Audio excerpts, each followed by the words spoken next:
Hello दोस्तों, सीटलेस IT में आपका स्वागत है। मैं हूं सुमित और आज हम इस टॉपिक को बिल्कुल आसान और प्रैक्टिकल तरीके से समझेंगे। हम पढ़ रहे हैं फॉर लूप और फॉर लूप के अंदर आज हम देखने वाले हैं रेंज फंक्शन। तो आज हम देखेंगे रेंज फंक्शन क्या होता है, कैसे काम करता है, इसके क्या-क्या एट्रीब्यूट्स होते हैं और कैसे ये कार्य करेगा हमारे फॉर लूप के अंदर। तो बिना टाइम वेस्ट किए चलिए स्टार्ट करते हैं। ठीक, देखिए रेंज फंक्शन यहाँ पे क्या कह रहा है कि this function accept an integer and returns a range object. इसका मतलब ये है कि ये जो फंक्शन है वो एक इंटीजर को एक्सेप्ट करता है, मतलब इसकी जो वैल्यू हम देंगे वो वैल्यू हम इंटीजर में देंगे और जो बदले में हमें जो आउटपुट मिलेगा वो हमें एक रेंज मिलेगी। रेंज मतलब रेंज क्या है, which is nothing but a sequence of integers. इसका मतलब ये है कि रेंज ऑब्जेक्ट मतलब होता है कि सीक्वेंस ऑफ इंटीजर्स, जो भी हमने इंटीजर दिया उसका एक सीक्वेंस हमें मिल जाएगा। ठीक, आप लेट करिए, अगर हमने वैल्यू दी 5 तो हमें इसका जो है एक सीक्वेंस मिलेगा जो कि होगा 0 1 2 3 4। ठीक है, तो जहाँ तक हम नंबर देंगे इंटीजर का उस नंबर को छोड़ के बाकी सारे के सारे नंबर आ जाएंगे, है कि नहीं। जैसे अगर हमने लेट करिए हमने दिया 7 तो वैल्यू कैसे आएगी, वैल्यू आएगी 0 1 2 3 4 5 6। 7 नहीं आएगा। क्यों नहीं आएगा 7? क्योंकि ये टोटल उतने नंबर हमें ये देगा। देखिए, क्या 0 से लेके 6 तक क्या 7 नंबर्स नहीं है, है ना? 7 डिजिट तो हैं, इसीलिए। ठीक, अगर आप 8 देंगे तो 8 नहीं आएगा, 7 तक आएगा, तो एक माइनस होके आता है। ये आपको ध्यान रखना है। ठीक, जब आप प्रैक्टिस करने लगेंगे तो आपको ये हैबिट पड़ जाएगी, आपको याद हो जाएगा। ठीक है, तो रेंज फंक्शन का काम होता है कि हमने कुछ उसको एक वैल्यू दी इंटीजर के रूप में और उसने हमें कुछ एक सीक्वेंस दे दिया इंटीजर का। आपको ध्यान ये देना है कि इस रेंज फंक्शन के अंदर आपको इंटीजर देना है। ठीक है, स्ट्रिंग, फ्लोट वैल्यूज ये सारी काम नहीं करती हैं। ठीक, इंटीजर काम करेगा और होल नंबर्स काम करेंगे। इंटीजर में आप प्लस माइनस वैल्यू दे सकते हैं, जीरो दे सकते हैं और बाकी होल नंबर्स के आप सारे नंबर्स यहाँ पे दे सकते हैं। ठीक, लिखा कैसे जाएगा, सिंटैक्स देखिए। रेंज फंक्शन लगाएंगे। अब रेंज फंक्शन यहाँ पे 3 आर्गुमेंट लेता है, स्टार्ट, स्टॉप एंड स्टेप।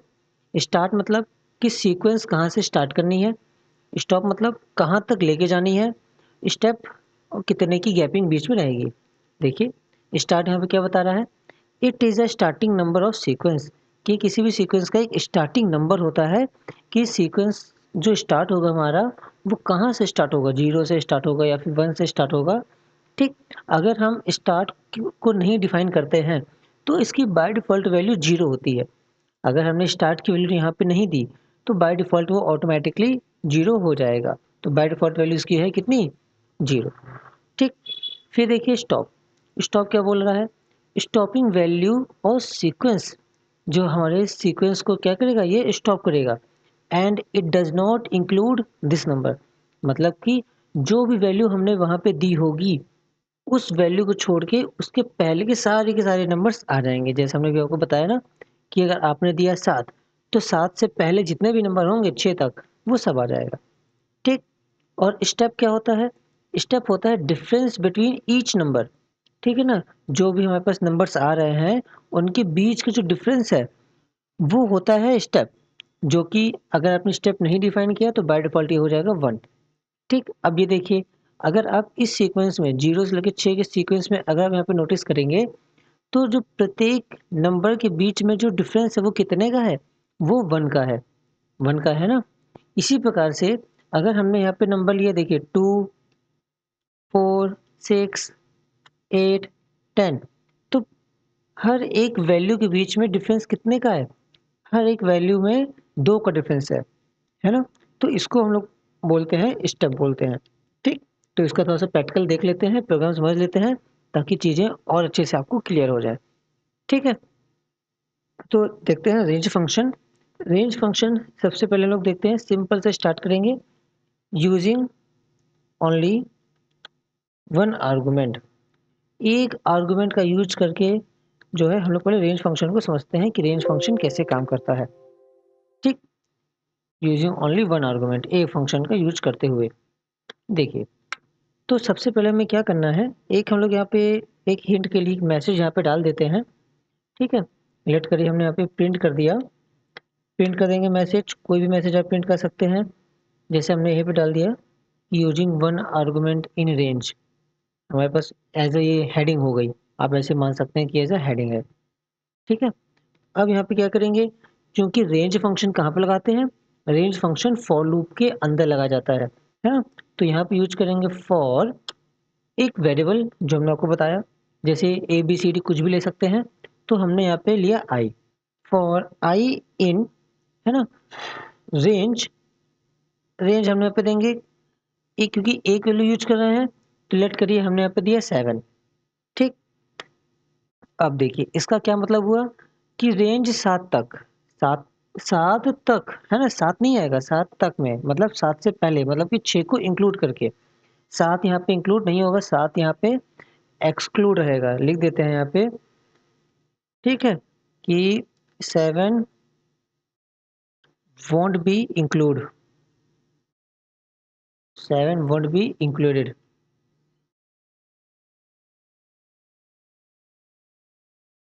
ठीक है, लिख देते हैं कि 7 जो है यहाँ पे इंक्लूड नहीं होगा, ये आपको हमेशा ध्यान रखना है। ठीक है, अगर आपने यहाँ पे लिखा n, तो जो वैल्यू आएगी वो n-1 तक आएगी। डेट मीन्स अगर हमने यहाँ पे n की वैल्यू रखी 7, तो n-1 6 तक ही हमारे पास यहाँ पे रेंज आने वाली है। तो जो फॉर रेंज 7 तक के हर एक एलिमेंट के लिए, और जो एलिमेंट आएगा रेंज का 0 1 2 3 4 5 6, वो जाएगा हमारे पास i के पास।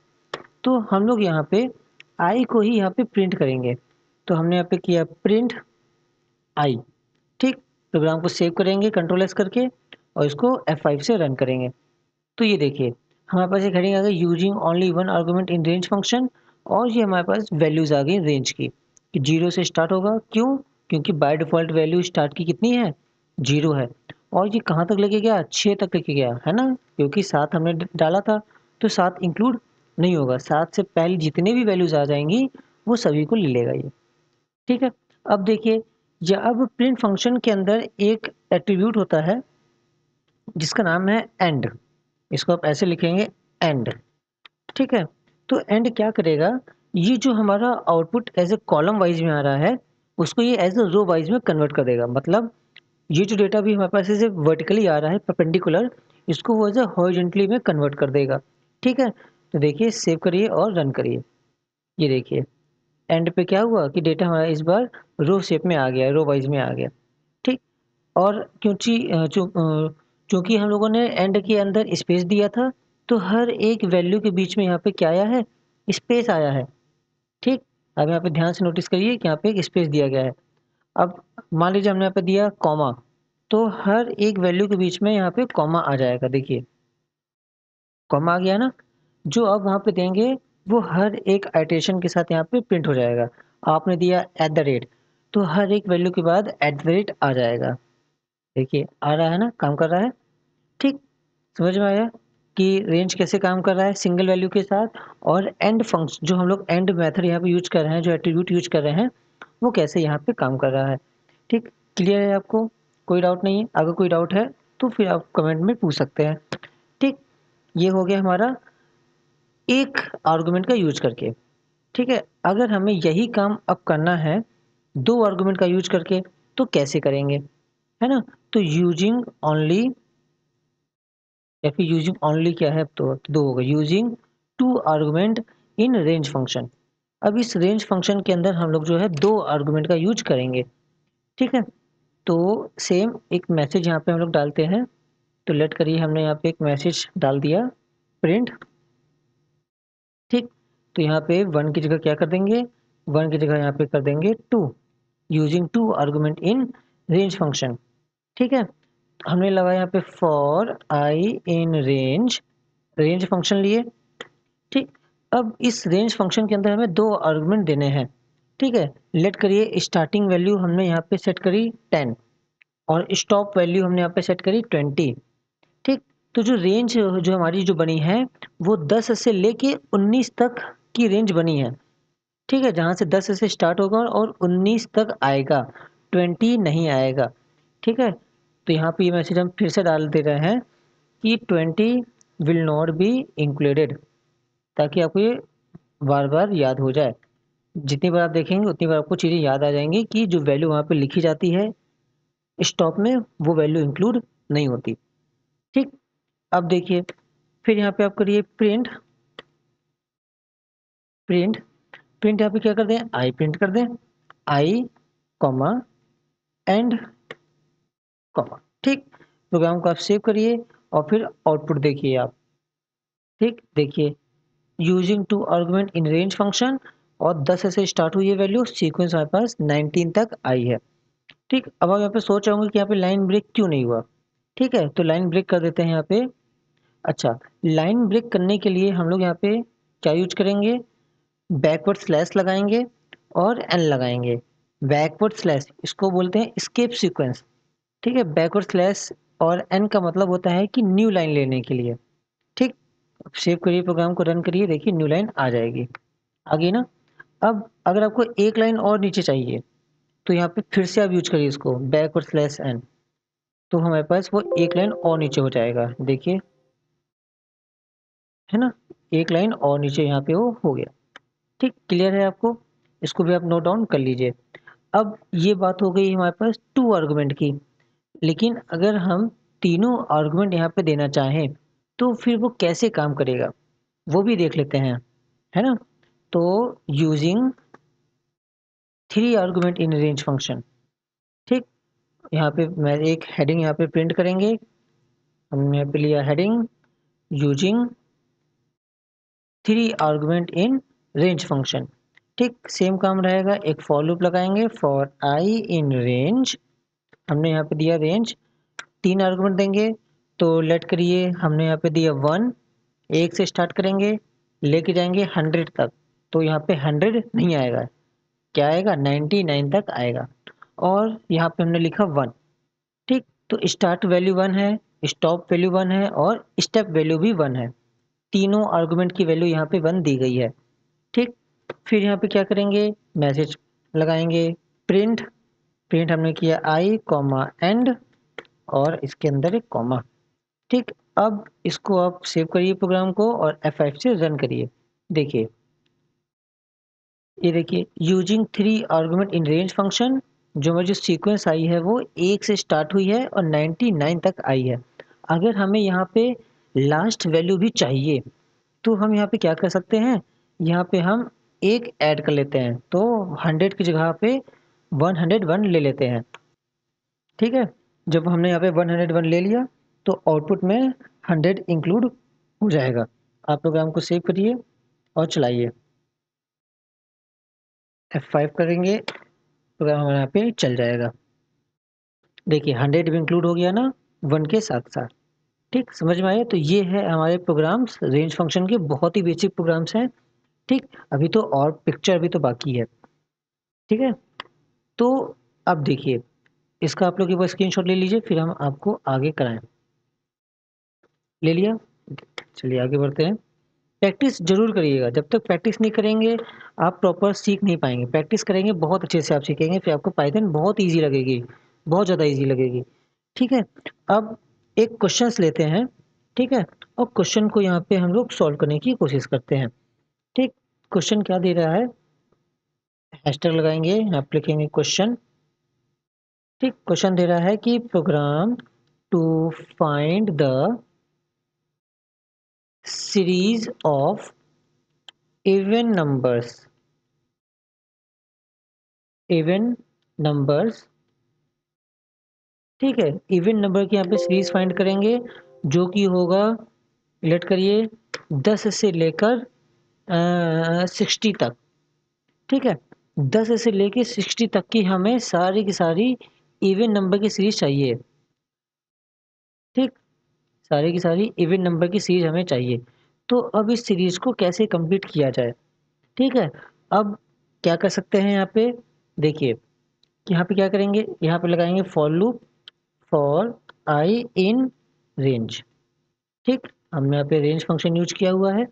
स्टार्टिंग वैल्यू क्या दी है, 10 दिया है, हमने यहाँ पे लिखा 10 कॉमा 60 तक चाहिए, है ना, तो 60 को इंक्लूड करेंगे, तो यहाँ पे कितना लिखेंगे, 61। जब 61 लिखेंगे तभी 60 यहाँ पे फिर इंक्लूड होगा, है कि नहीं, कॉमा। अब चूँकि हमें क्या चाहिए, इवन नंबर्स चाहिए और प्रत्येक इवन नंबर के बीच में जो गैपिंग होती है वो 2-2 की होती है ना? जब 2 में 2 ऐड करेंगे तो 4 आएगा, 4 में जब 2 ऐड करेंगे 6 आएगा, 6 में 2 ऐड करेंगे 8 आएगा। तो प्रत्येक नंबर के बीच में वहाँ पे 2 की गैपिंग होगी, तो स्टेप यहाँ पे कितना हुआ? स्टेप हुआ यहाँ पे 2, ठीक? फिर यहाँ पे लगाया हमने कोलन और हमने यहाँ पे किया प्रिंट। प्रिंट क्या करेंगे? Print I comma and. And क्यों लगा रहे हैं? क्योंकि एंड लगाने से जो हमारा जो डेटा है वो हॉरिजॉन्टली फॉर्म में आएगा, रो वाइज में आएगा, ना कि कॉलम वाइज में। ठीक, प्रोग्राम को सेव किया और रन किया। तो ये देखिए यहाँ पे हमारे पास एक सीरीज आ चुकी है जो कि 10 से स्टार्ट हुई है और 60 पे ख़त्म हुई है। और प्रत्येक नंबर की जो बीच में जो डिफरेंस है वो 2-2 का डिफरेंस है। देखिए 20, 22, 24, 26, 28 है कि नहीं? 2-2 का यहाँ पे डिफरेंस है। ठीक, अगर यहाँ पे हम डिफरेंस चेंज करेंगे, जैसे हमने यहाँ पे किया 50, तो प्रत्येक नंबर के बीच में 5-5 का डिफरेंस आ जाएगा। देखिए 10, 15, 20, 25, 30, 35 है ना? ये तो टेबल बन गया जैसे, है कि नहीं? समझ में आ रहा है आपको चीज़ें सारी? चलिए फिर आगे देखते हैं। अब अगर यही क्वेश्चन हम दूसरा दें और यहाँ पे अगर अब हम आपसे बोल दें कि इवन नंबर नहीं चाहिए अब हमें यहाँ पे चाहिए ऑड नंबर्स। ठीक, ऑड नंबर्स हमें चाहिए 1 से लेके लेट करिए 100 के बीच में जितनी भी वैल्यूज़ आती हैं सभी के लिए। ठीक है, तो क्या करेंगे कोडिंग में हम लोग? फॉर आई ले सकते हैं, कुछ भी ले सकते हैं। इस बार हमने किया मान लीजिए J, for J in range. Starting value कहाँ से है? 1 से है। ठीक, कॉमा 101 कॉमा। अब देखिए प्रत्येक ऑड नंबर के बीच में डिफरेंस कितने का होता है? 2 का ही होता है, ये ध्यान दीजिएगा आप। ठीक है ना? इवन में भी 2 का होता है, ऑड में भी 2 का होता है। ठीक, ऐसा क्यों? क्योंकि इवन नंबर स्टार्ट होगा हमारा इवन नंबर से 0, 2, 4 ऐसे स्टार्ट होगा, लेकिन ऑड नंबर जो है हमारा यहाँ 1 से स्टार्ट होगा, ना कि 0 या फिर 2 से। ठीक है? तो हमने इसलिए यहाँ पे 2 लिखा और हमने यहाँ पे किया प्रिंट, प्रिंट किया जे कॉमा एंड और यहाँ पे लगा दिए कॉमा। कॉमा लगा भी सकते हैं, नहीं भी लगा सकते, वो आपकी इच्छा है। ठीक, F5 करेंगे और हमारे पास सीरीज़ आ जाएगी। अच्छा देखिए, सीरीज़ तो देखिए हमें 20 से स्टार्ट हो गई है, लेकिन लाइन ही नहीं ब्रेक हुई, है ना? तो एक मैसेज यहाँ पे हम लोग डाल देते हैं, अच्छा सा मैसेज डाल देते हैं, प्रिंट 2 बार लाइन ब्रेक कर देंगे, backslash n series of even numbers, series of even numbers. ठीक है? और यही मैसेज हम लोग डाल देंगे ऑड के लिए भी। ठीक, यहाँ पे आया नीचे लाइन चेंज करें, प्रिंट करें, यहाँ पे मैसेज डाल देंगे सीरीज ऑफ ऑड नंबर। अब चलाइए, अब अच्छे से चलेगा। ये देखिए सीरीज ऑफ ऑड नंबर्स 1 से स्टार्ट हुआ है और 99 तक गया है, जैसा कि हमने क्वेश्चन में बोला। ठीक, अब क्लियर है आपको सारी चीज़ें? ठीक है, तो आई होप आपको इस वीडियो के अंदर रेंज फंक्शन क्या होता है, कैसे काम करता है, कितनी प्रकार से वैल्यूज़ दे सकते हैं, एक एक प्रकार से, 2 प्रकार से, 3 प्रकार से, है ना? वो सारी की सारी चीज़ें आज आपको इस वीडियो के अंदर क्लियर हो गई होंगी। ठीक, नेक्स्ट लेक्चर में हम कुछ और भी अच्छे टॉपिक्स देखेंगे, जैसे कि ब्रेक कीवर्ड, पास कीवर्ड, एसर्ट, कंटिन्यू, ये सारी चीज़ें अभी बाकी हैं, इनको भी कवर करेंगे। ठीक है? तो मिलते हैं नेक्स्ट लेक्चर में, तब तक पढ़ते रहिए। Keep studying, keep growing.